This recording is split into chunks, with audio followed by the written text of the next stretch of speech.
Good evening, my name is Martin Ossick and I'm the independent watchdog for the Department of Works and Pensions, and to continue the conversation with Maurice with regards to Child Support Agency and CMEC, and we've been discussing the corruption within government with the judicial system and the workings of the way CMEC and the Child Support Agency take money from salaries.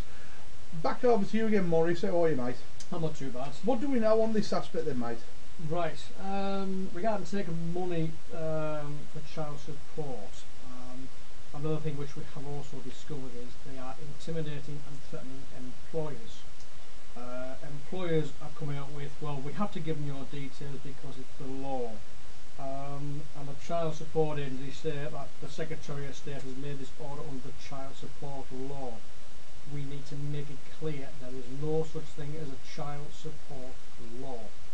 Right, so isn't that fraud and corruption though, just by blatantly writing it out if it doesn't exist? Well, basically what it is, it's a constant smokescreen, and so where society has been conditioned, and obviously, you know, from John Harris and Brian Gerrish with their talks, it's all an illusion what we're living in. Right. And again, they're using intimidating tactics. Nobody has any authority over anybody else. We were all born equal in this country, and I'm sorry, but the Child Support Agency, the Ministry of Justice and the government have no authority over us whatsoever. They were voted in, or they were elected to protect us. Now that's fascinating, because this theme that they're obviously wanting the public to believe is going right the way through every government department, isn't it? Yeah. This starts off now, just for an example, we've had many conversations about the corrupt solicitors Rag & Co in Birmingham. Now we've discovered that Eversheds are also common purpose orientated, and that Pinsden Mason are all housing departments for solicitors that practice common purpose as graduates. Yeah. So what that boils down to is all these people that have got problems, they utilise these solicitors to get the problem sorted out. They know that they're going to be acted on in a corrupt way. Yes.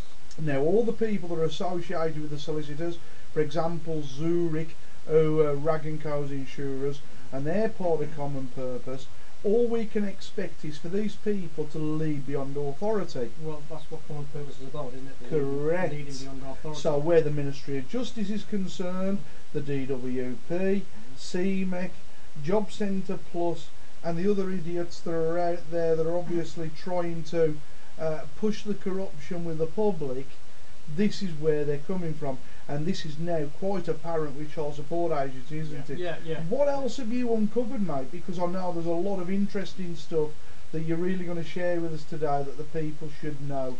Yeah, I mean, first of all, I mean, we've pointed out that we've discovered the Child Support Agency has £16,500 worth of CCJs. That is not just one, that is several. We have the court case numbers, the dates when they took place. Now these CCJs go back as far as 2004. That's how far we went back. And also Marston's bailiffs, or High Court Enforcement Bailiffs they call themselves, they also have a CCJ registered against them. Now we have uncovered Marston's registered office is opposite the Ministry of Justice in London. So we now come into the point of when we've been going into court, we've been seeing blatant injustice done. The last one we did was at Readley Magistrates Court in Burnley. There was a corrupt solicitor in there was a corrupt clerk to the justice. He would not provide any evidence when he was asked for it. They just ruled a roughshod over us. And basically, when we went into that court, there was no crest. There was only 2 magistrates when there should have been 3. And they provided no evidence. They provided no evidence whatsoever.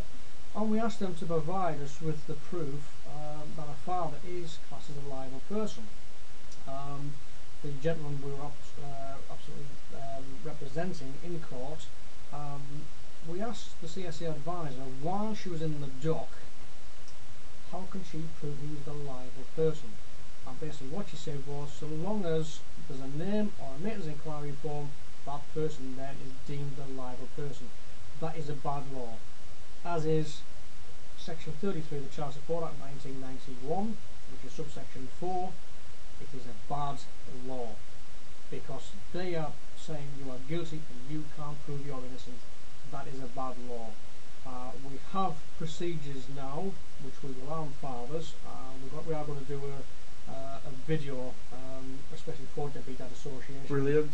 And what we're going to do is we're going to demonstrate how you can go in and neutralise a magistrate. So a magistrate has no authority over you whatsoever, just really being conditioned to think that they have. Now, it said the Ministry of Justice or the Magistrates Court is a run-for-profit company, and we had it on good authority from John Harrison TPUC. He contacted the Ministry of Justice, who openly admitted that they have more than one CCJ registered against them.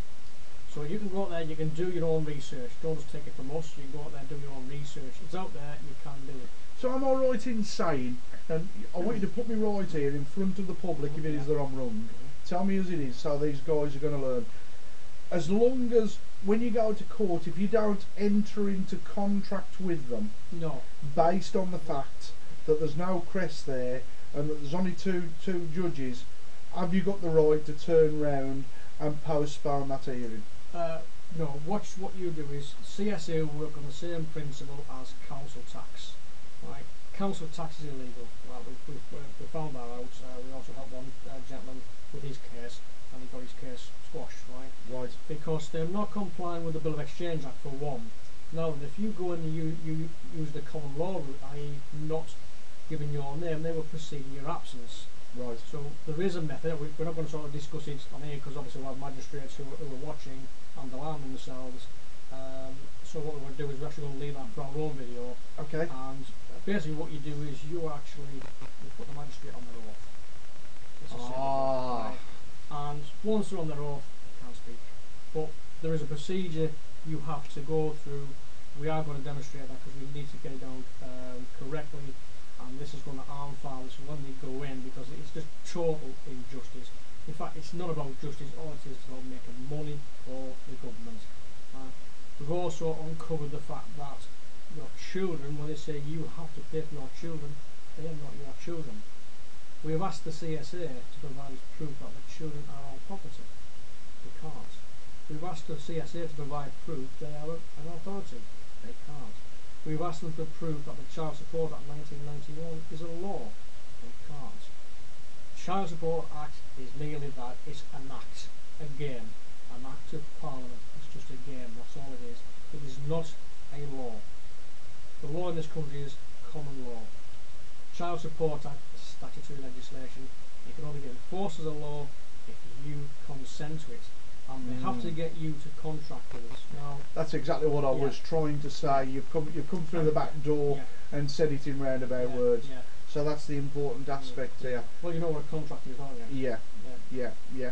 Which interesting stuff. Yeah. Well, a contract's got to be signed. It's got to be agreed upon. No, the clue is in the first three letters. It's a con. That's why it's called a contract. Right, I'll tell you, you always get a bright spark. This one from Blackpool, you can't go wrong, I tell you. Fireworks. Listen, we've enjoyed speaking to you.